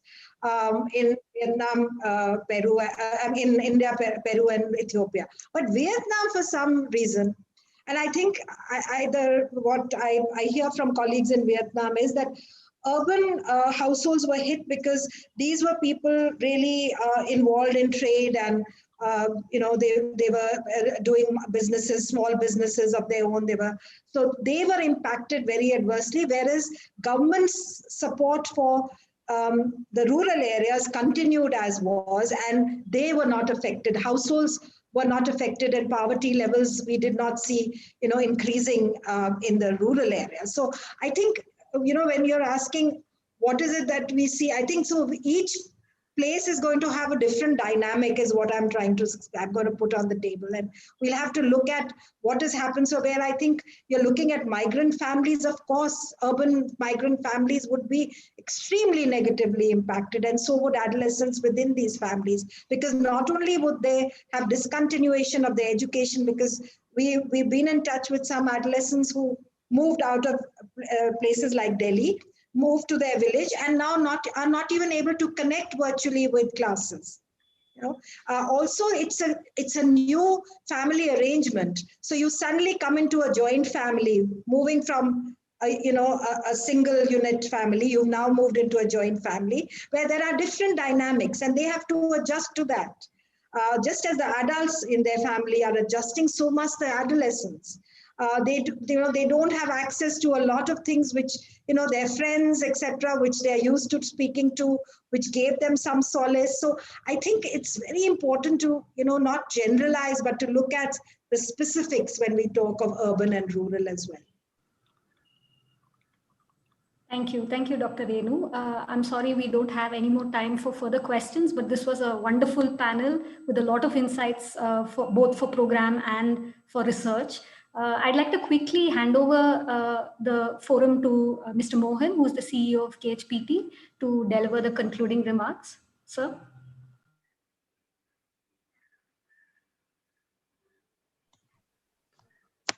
Thank you, everybody. I think I had some meeting in the secretariat, so I am not committed. So that meeting got postponed. So I'm glad I'm here for listening to all of your points and the, I think, excellent presentation you all made. There are a few things which I would like to share, taking a clue from all this. I'm just, somebody asked a question on the urban. Okay, I also live in the urban area. I was just thinking what has happened in the pandemic time, how it has impacted my own family. So my daughter she is in the old adolescence age.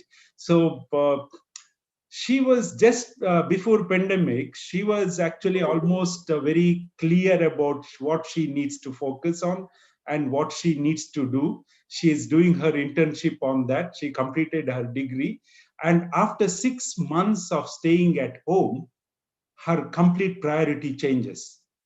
Okay, so I was just seeing that if that can happen, a people like us who is in this sector, and we are able to see that difference and also struggling to cope with that kind of a change within the family, what would have been happened? Many of the people in the urban area where they are restricting within the 4 walls, these kind of kids. I think no doubt that each family, one or the other way, they faced. In that way, I see the rural adolescents are much better, which compared to the urban.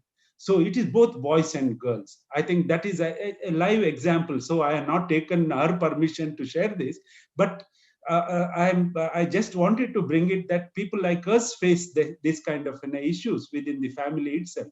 See, now there's one issue which I always talk about. We talk about RKSK. Is RKSK really making a difference? It is making an impact at scale. I think that question remains. Again, RKSK is focusing on the very, very project specific. And we, like an organization, we are very, very anecdotal. We do good program or with the strategy with the very, very limited population and limited geography. But when it comes to at the large scale impact, at scale is something which we are still missing. So I have few questions to ask myself. So how all these adolescents, what we are talking about, is need and a focus, or we need to prioritize something? Something Jada was talking about is today, I feel that there's a lot of programming and strategizing that which showed us a very good result on focusing few of the very specific population. We don't have any strategy for adolescents. So when it comes to that, which are those adolescents which we need to be focused? Which are these vulnerable groups? Yes, no doubt, all adolescents are vulnerable, but are we prioritizing this group which the effort and the focus need to be shifted on them. This is something which KHPT also working with the government of India and WHO on preparing that how we determine this vulnerability and who are vulnerable. So this is some study going on. I think very soon we are coming out. So we are also proposing that RKSK is a very a drop in a ocean like. So what is the money available, the resource available can be really focused on this population. I think that is something which we need to talk about. And the second, this pandemic, we are talking about post-pandemic, what is going to happen? I'll tell you, be prepared. Be prepared for many more pandemic like this. So are we thinking empowering our adolescents for this kind of a situation in the future? I think our strategy need to be focused on that. It is not. This is a big lesson what we are learning. I'll take this lesson to strategize entire adolescence program in the coming days. So is it the empowerment model is only the solution? The accessibility of services, yes, no doubt, there are many issues. But is the empowerment is something Ms. Nanda and everybody talked about one or the other way. Is it something which is also make empowered adolescent to face this kind of a situation, both at the family level, social, ecological level, how we can really build on that. So I think somewhere we need to think something little broader way. So how we can really strengthen this population to take on the individual level, family level, at the community level, beyond any very specific kind of health issues. We also need to be looked at the broader empowerment issues as well with the adolescence group. This is, we know that in the changing trend, I think things are moving much faster. The accessibility for the mobile or the social media is much faster than any of the other accessibility of health services or pads, Suchi pads, or so on. So we know that how the things are moving when compared to some of the technology and other social media, and the market economy pushes very fast. But other aspect which not goes in the same way. Another aspect which also mentioned by Jadhav, I think I appreciate that this is not seen holistically. Each department is functioning in silos, and each one is talking about adolescence issues on their own. So WCD and the health department, we talk that both have adolescence wing, one on the health perspective, another one is also health perspective, but claim to be an empowerment perspective. See how we can bring youth, women and child and health and look at as adolescents as a one specific group need to be addressed. Education, I forgot, an education department. I think these are the few things I think we need to be taken care. One, the focus, and another one is prepare for this kind of a pandemic in the future and prepare our adolescents to address this. In addition to that, I think I thank and I'm glad that I got an opportunity to be a part of this. And also I'm very happy that except myself and Satya, all are women who are participating in this entire session. It's so good. Many times it won't happen in many of other programs. I thank everybody who participated as well as who shared your knowledge, especially Dr. Chandramouli and Dr. Priya, and also Manasa and Ms. Jadhav and Dr. Meera, who's closely working with our team, and also Satya and Maitreyi and Mallika and Simona and all my other colleagues who have supported this. I thank you, everyone. I think we will connect with you all. We'll share our study, what we are doing with the Government of India and WHO on the vulnerability framework development. I think that will help us to move further to focus on some of the vulnerable group. Thank you very much. Thank you. Thank you. It's been a wonderful process I'm volunteering this space. I think this needs to go on. The conversation needs to be strengthened and, to be continued. And cheers to everybody. I think the resources could be circulated also. That is a suggestion. And we need to have more follow